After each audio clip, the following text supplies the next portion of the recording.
Garden Basics with Farmer Fred is brought to you by Smart Pots, the original lightweight, long-lasting fabric plant container. It's made in the USA. Visit smartpots.com/Fred for more information and a special discount. That's smartpots.com/Fred. Welcome to the Garden Basics with Farmer Fred podcast. If you're just a beginning gardener or you want good gardening information, well, you've come to the right spot. Thinking of adding a drip irrigation system to your garden? That's a good idea. Drip systems conserve water and more effectively irrigate the root systems of your plants. But you have choices. Should the water be delivered via drippers or microsprayers? Each has its advantages, each has its drawbacks. Our favorite retired college horticulture professor, Debbie Flower, weighs the pros and cons involved with a drip irrigation system. Thinking of buying a rototiller for your garden? Our resident soils expert, Steve Zien, has a better way to improve your soil with that $1,000 that you might spend. But don't worry, it too is a fun, loud garden implement. And the plant of the week is a tree that's putting on a show throughout the United States in early spring. The redbud. Warren Roberts of the UC Davis Arboretum tells us all about it. It's all on episode 89 of the Garden Basics podcast, brought to you by Smart Pots. And we'll do it all in under 30 minutes. Let's go. Recently, Tim left a message at the Get Growing with Farmer Fred Facebook page, and it was a very good question having to do with watering your plants. Debbie Flower is here, our favorite retired college horticultural professor, to help us tackle this very thoughtful question from Tim, who says, when choosing drip emitters for perennials or non-native plants, is there a way to tell if certain perennials should use a drip emitter or a spray emitter on a drip irrigation system? Could a spray emitter cause diseases on certain plants if they hit the leaves? And I would add to that, where would you use a spray emitter then if indeed they do cause problems on plants? And thinking about that, Debbie, I'm thinking, well, if I'm growing a ground cover and that spray is always going to be over the top of the plants, that might not be a bad way to go, especially if it's some sort of ground cover that tends to root as it travels. Yes, that would be a good place to use spray. I'm a drip fan. I like to use drip for almost everything, but the place that I do have spray is in my lawn, which is a ground cover, right? Mine happens to be a no-mow lawn, but when you've got lots and lots of roots, and grass produces a huge quantity of roots, and a rooting ground cover, one that spreads, would benefit from spray, because the spray will not get tied up in the roots of that plant. And as the plant, if it's a spreader, spreads, it needs water where it goes. And so the spray is able to send the water in those directions. The downside with a spray is that if you're growing plants that get taller than 8 inches or so, that spray will get blocked eventually. Correct. Right. Spray can be difficult that way. It's great. The other place I use a little bit of it, I use a microspray, is in the vegetable garden. Because I'm starting from seed and I don't want to rely on the location of the drip emitter to plant the seed, because that means I'm planting the seed in exactly the same location every year. And that will change the soil texture there, because I'll have lots of roots that are there. It makes more work. It would mean I'd have to dig up the garden and work more in it. So I like to use a spray that will go everywhere. Also, I tend to have better drained soil in my raised bed in the vegetable garden, and spray spreads the water all over the surface, whereas drip emitters put water right where they drip, and that makes sort of a carrot-shaped wetting pattern. And if that root from the plant is not in that carrot shape in the well-drained soil, it will not grow. It will not get water. So spray is good for really well-drained soil. If you have sandy soil, you probably want to use spray in many places. Or if you're using soilless media in a container, or have modified your raised bed with soilless media, then those are places where I would use spray. Yeah, generally, if you have raised beds, that soil does drain quickly but narrowly in those narrow cylinders you're talking about. They've tackled that problem at the Fair Oaks Horticulture Center, run by the Sacramento County Master Gardeners. On their raised beds, they're 15, 20 feet long and about 4 feet wide. They have many drip irrigation lines with inline emitters built into them running through that bed. They might have, on a 4 foot wide bed, they might have 5 lines running parallel the length of the bed. But they also have mini sprayers on the corners and on the edge in the middle that will cover that area with water when they do plant seed, which makes perfect sense. And so you've got the benefits of both systems. Are they on separate valves? And yes, and they are on separate valves.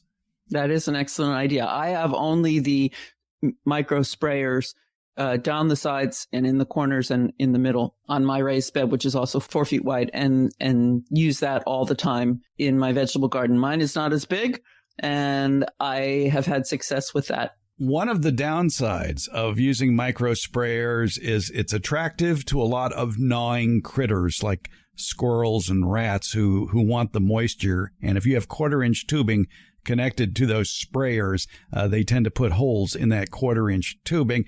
And also those sprayers tend to get knocked around. They tend to clog a bit. So you need more supervision of sprayers to make sure that they are working. Yes, the drip irrigation emitters have come a long way in their engineering, in that they are generally pressure regulated.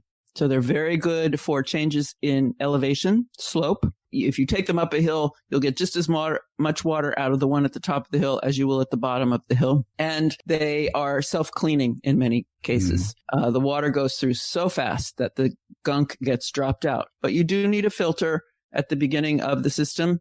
You do need to observe the length of your run and how many emitters you have, how much water you can get out of each emitter. Add that up. You don't want to exceed certain limits, and you can only use certain lengths. Like in the 1/4-inch line, with inline emitters, you only want to use 10 feet or so. But yes, I have experienced the problem with I assume it's rats, because I know there are rats in my neighborhood, with holes in my emitter line. So the thing to do when you turn on the emitter system, and this is true with spray or drip lines, is go out and look at it. Turn it on at a time. We typically run them at a time when we're maybe asleep or not home. The advice is to apply the water very early in the morning when there's less evaporation, so you lose less water to the environment, and before people get up and start taking showers or whatever, so the pressure is high enough, although drip lines do need a lower pressure. But turn it on when you're there, walk around and look for holes, look for fountains, look for problems, and fix those minimum once a year. Yeah, and not only look, but also listen, because if you have a leak in a drip irrigation system in a 1/2-inch tube, you may be hearing the of water, and you may see very, very wet spots in some locations. And if you maybe pull back the mulch, if you have your line buried under mulch, maybe you might discover Old Faithful. Right. Even I was working in my greenhouse the other day with the irrigation system, rearranging it for the plants that are in there currently. And a line that I thought was solid was spraying across the greenhouse. And I don't know, the door is shut. I don't know how it got a hole in it, but it got a hole in it. And so I had to fix that. Absolutely. Turn it on when you're there, listen, look, and fix the problems. By the way, when we talk about inline emitter systems, we're not talking about the little tabs that you poke in an emitter into a 1/2-inch tubing. These inline emitter systems with the built-in emitters are actually built into the 1/2-inch tubing. You can't see them. There's little slits in the 1/2-inch tubing that allow the water to come out in these pressure-regulated turbulent flow systems that are excellent, and they're very easy care. They are the most reliable drip system that you can install. Yes, I had them at my last house for 17 years, and I never had a problem other than the occasional animal attack. How often did you flush the system? I didn't. Thanks. Being on a municipal water supply with a reasonable pH, so something around neutral, there was very little in the water system to build up. If you are on a well, you probably have certain impurities that you won't find in a municipal water system. Anybody with a well and a drip system knows that you can get a lot of sediment. You can get some calcium buildup, too, around the emitters. And so you have to be very judicious about flushing the system once a month. So when you install that drip irrigation system, make sure you include end caps that make it easy to take off. Run the system for a few minutes to flush out any impurities, especially the sediment, and then reattach the cap. But that's important to do on a well system. It's also an important thing to have those caps on the end if you get freezing in the wintertime. Mm-hmm. You want to drain the system for the winter so that because water gets bigger when it turns into ice, and it could cause lots of damage to the system if there's water sitting in those pipes. So taking those ends off and letting it all drain out for the winter is an excellent idea as well.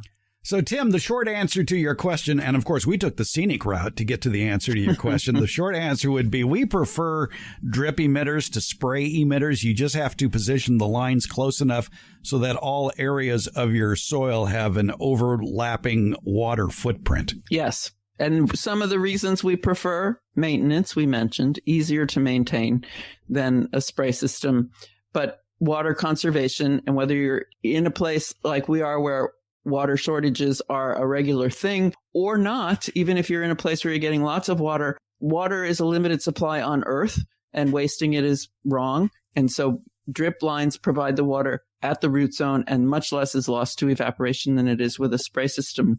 You also get uniform application because of the pressure regulation. The end of the line produces as much water as the beginning of the line. The top of the hill produces as much water as the bottom of the line. And as Tim mentioned, the drip system, which is at the ground, does not cause disease on the plants. He mentioned a rose and black spot.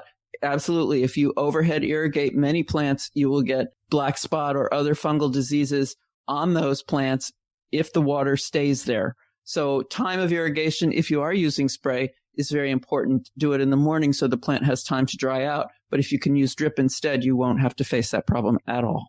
And in this Q&A, let's add a quick tip, the fact that it's not a bad idea to every now and then take your garden hose with a shower setting and go out to your garden and wash off the leaves of your plants. Yes, very true. Do it in the morning. Mm-hmm. So they will dry out nicely in the afternoon, and that will remove the dust that has accumulated on them. And this is especially for people like us who live in places where it does not rain in the summertime. And also there are wildfires in the summer. Lots of gunk builds up on your plants in the summertime. So wash them off and they will be able to get more sun and do more photosynthesis and be healthier plants. Yes, unfortunately, here in California, we have come to realize what smoke and ash from wildfires, which could be hundreds of miles away, but find their way to your yard, can do to impede the progress of plants and especially wine grapes. Yes. I think there's going to be a whole new industry in smoky wines. Yes, there is. Yeah, be looking for a smoky wine near you. Well, Tim, I hope that helps. Debbie Flower, thanks for your help on this. You're welcome. Thank you, Fred. We're glad to have Smart Pots on board supporting the Garden Basics podcast. Smart Pots are the original award-winning fabric planter. They're sold worldwide. Smart Pots are proudly made 100% in the USA. I'm pretty picky about who I allow to advertise on this program. My criteria, though, is pretty simple. It has to be a product I like, a product I use, a product I would buy again. And Smart Pots clicks all those boxes. They're durable, they're reusable. Smart Pots are available at independent garden centers and select Ace and True Value stores nationwide. To find a store near you, visit smartpots.com/Fred. It's Smart Pots, the original award-winning fabric planter. Go to smartpots.com/Fred for more info and that special Farmer Fred discount on your next Smart Pot purchase. Go to smartpots.com/Fred. Here on the Garden Basics with Farmer Fred podcast, we like to offer up quick tips. Steve Zien is here with 45 years experience in organic horticulture and soil science. What the heck would he know about garden toys? Well, let's find out, because maybe you have a spare $1,000 and you want a good garden toy so you can feel like a real farmer, and you're thinking, I'm going to get a rototiller because everybody needs to till their soil. I think, Steve, people would be surprised to learn that there's much better ways to spend that $1,000 if you want to help out your garden. Yeah, what happens when you till the soil is you destroy the soil structure. And soil structure means that your soil has a variety of pore spaces. And that's really important, especially in our area, because we have a lot of clay soil and we have poor drainage. And so we have only very, very tiny pore spaces. And everybody thinks you till the soil and it loosens it up and creates a wide variety of pore spaces. But the problem is after you start irrigating or the rain comes, the fine clays that you've all loosened up with that tillage starts to leach down through the soil and fills up and plugs up all those large pores. So in actuality, tillage reduces soil structure and reduces the large pore spaces, so it actually compacts your soil in the long run. A lot of people don't realize that for a plant to thrive, besides soil and water, it needs air, and rototilling basically destroys those air pockets. Yes, absolutely critical to have as much air in there as well. That's where the better the soil structure is, you have more drought resistance, the more spots for nutrients and soil biology. Everybody, the roots and the microbes can all move through there. Also, the tilling kills a lot of the microscopic organisms. In particular, the two major organisms that you find as far as massive numbers, the two biggest guys in quantity, are bacteria and fungi. And bacteria are little one-celled critters, and they don't really get harmed too much by tilling. But the fungi, they're like long strings in your garden, and they get sliced to death with a rototiller. And what's interesting is when you till the soil by killing the majority of the fungi, you change the ratio in your soil between bacteria and fungi, increasing the amount of bacteria. And what kind of plants prefer living in bacteria-dominated soil? Everybody's garden favorite, they're called weeds. So if you want to grow weeds, till your soil. My heavens. I imagine, too, speaking of long, stringy things in the soil, that a rototiller isn't doing worms any good. Exactly. They're slicing and dicing. It's just very, very disruptive to the ecological system of the soil. And it really sets your soil back. The USDA, their Healthy Soils webpage, talks about that a lot. And it's mainly for farmers because they're trying to convince farmers to do less tillage, but it also applies in the backyard garden as well. Exactly. Now, I have seen amazing things happen with my soil just by mulching the top of the soil, adding 3 or 4 inches of mulch that was free, that arborists drop off, of chipped and shredded tree parts. And because they're all different sizes, they break down at different times. But it's amazing the earthworm activity that I've seen increase since applying 3 to 4 inches of mulch on the soil and just leaving it there. Yep, that's your natural. Those guys are your natural rototillers. But they're only going to really do an excellent job of tilling the soil by creating air channels all the way to the surface is if you have some sort of mulch or compost on the soil surface. If that's there, they will come up every night, feed on that, and then when the sun comes up, they'll go back down. And so they're basically opening up drainage channels and root channels so that the water and the roots can move through your soil. And the worms are also, if anybody has ever by chance touched the worm, they're really slimy. That slime is food for all the microscopic organisms that help your plants grow. Oh, well, there you go. But I still have this $1,000 burning a hole in my pocket. What can I spend it on to feel like a farmer? A chipper shredder. Create something that will create that mulch that you just talked about. All right. Yeah. The chipper shredders vary in price from a few hundred up to several $1,000s.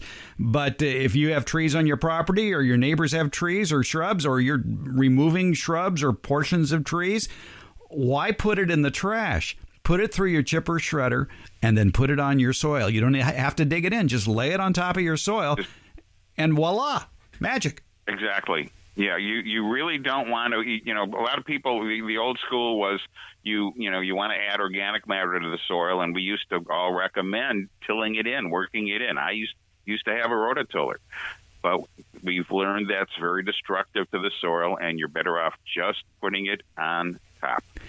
What's great is the more we're learning, the easier it's getting. Yeah. Yeah, it is. Wonderful. It works like a charm. All right. Steve Zien with 45 years experience in organic horticulture and soil science. There you go, folks. If you're going to spend $1,000 on a big garden toy, get yourself a chipper shredder, not a rototiller. You're going to make the worms in your soil and your plants very, very happy. Thanks, Steve. You're welcome. The Garden Basics with Farmer Fred podcast has a lot of information posted at each episode. Transcripts, links to any products or books mentioned during the show, and other helpful links for even more information.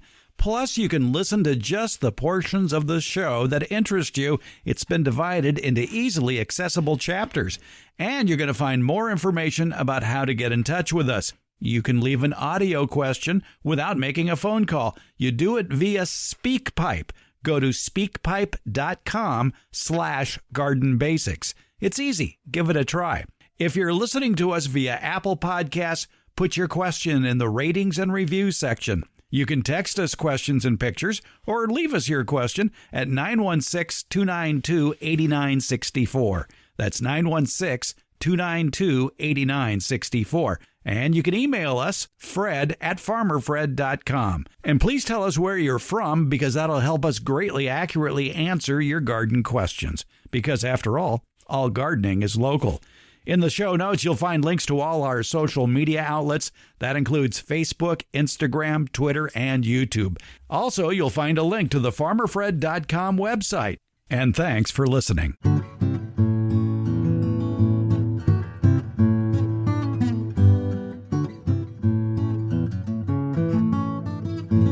Warren Roberts is with us with the plant of the week, and he's going to get serious about Cercis. That would be the redbud. And you can find redbuds throughout the country. There are eastern redbuds, western redbuds, Chinese redbuds. They are throughout the country. Warren, I think a redbud is just one gorgeous plant. And man, oh man, those rosy to purplish pink blossoms in early spring are fabulous. They certainly are. One of the wonderful places to see redbuds in abundance is Winterthur, which is one of the DuPont gardens in Delaware, I believe.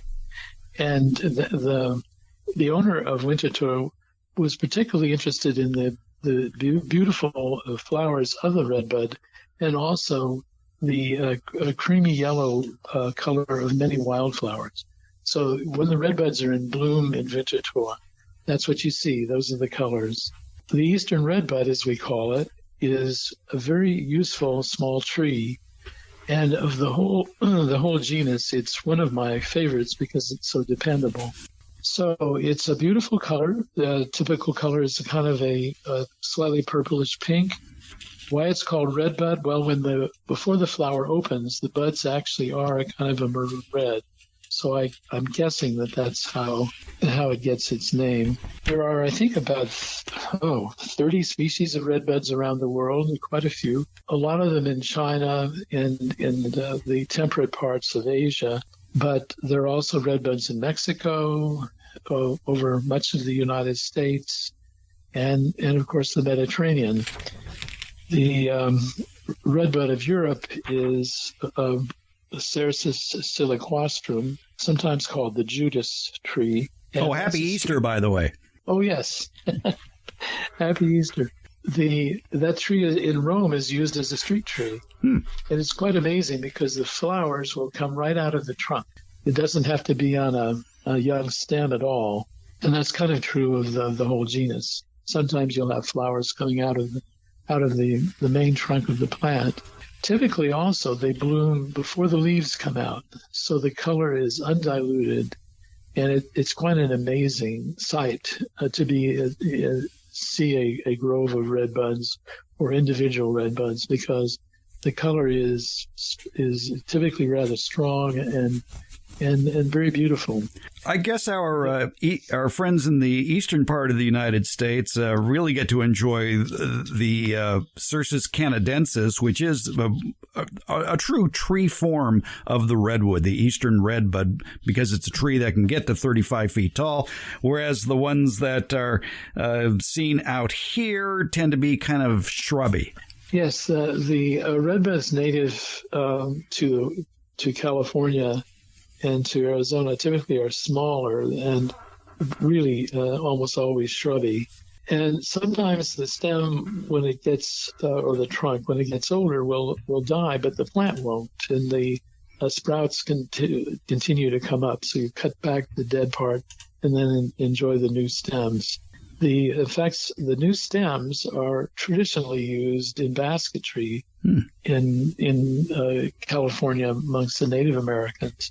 It was one of the, or is even today, because people still use it, used to make baskets. At a certain time of year, you cut the long stems that come sprouting up from the base, and those can be then peeled and split and then used for making baskets. For the color design in the baskets, the stems would be gathered during the dormant season when the bark is tight to the stems. The redbuds that we have available in horticulture, the main species is Cercis canadensis, with many different select forms and varieties. The western redbud, Cercis occidentalis, there is a white-flowered form which is occasionally available, but mainly it's pink.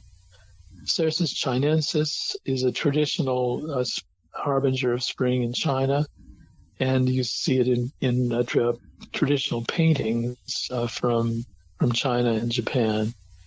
There's also one from Afghanistan, Cercis griffithii. We have that at the Arboretum at Davis, and it has gray-green leaves and the same flowering seasonality as the others. Does it have fall color? Fall color in redbuds is, I have seen in the wild in California, redbuds that color up in the fall red, but occasionally a little bit of pale yellow. But there are forms that have of other species which have colorful leaves all year round. There are almost too many to mention, really, but there are beautiful selections of redbuds available in most nurseries. Oh, another thing about them is, like the western redbud is the pods. After the flower blooms, the pods are often green, but often they're purple and show color all in through the summer. The disadvantage is that the pods don't tend to fall from the plant. So in the wintertime, you have what looks like can look kind of like a dead shrub because of all these pale brown or tan pods that persist on the plant. But it's certainly worth growing. The plant is easy to grow, the beautiful seasonality in regards to the spring color, and the leaves are beautiful as well. And there are also different forms to choose from. Well, the bean pods to any horticulturist is winter interest. The redbud, it's a plant that can be planted just about anywhere. And yes, even here in California, you can plant eastern redbuds. You don't have to stick to just the western redbud. There are plenty of good eastern redbud varieties that do well here with nice color. And I would think perhaps vice versa as well, that maybe some of those western redbuds might do well back east. I think they would. I don't know how they would do with the wet summers, but it might be worth a try. But there are so many different forms of the eastern redbuds, and there's the Texas redbud, there's a Mexican redbud, and so on. Lots of things to choose from. Cercis is the genus. So redbud is the common name. Yes, but you can just call him Bud. All The redbud, check it out. And check out the UC Davis Arboretum online at arboretum.ucdavis.edu. It is a botanical showcase located in Davis, California. Warren Roberts is the superintendent emeritus of that fine establishment. Warren, thank you for telling us about the redbud. Well, thank you for the opportunity, Fred. Thanks for listening to Garden Basics with Farmer Fred, brought to you by Smart Pots. Garden Basics comes out every Tuesday and Friday. It's available on many podcast platforms, including Apple, Spotify, Google, iHeart, Stitcher, and many more. And if you're listening on Apple, please leave a comment or a rating. That helps us decide which garden topics you'd like to see addressed. And again, thank you.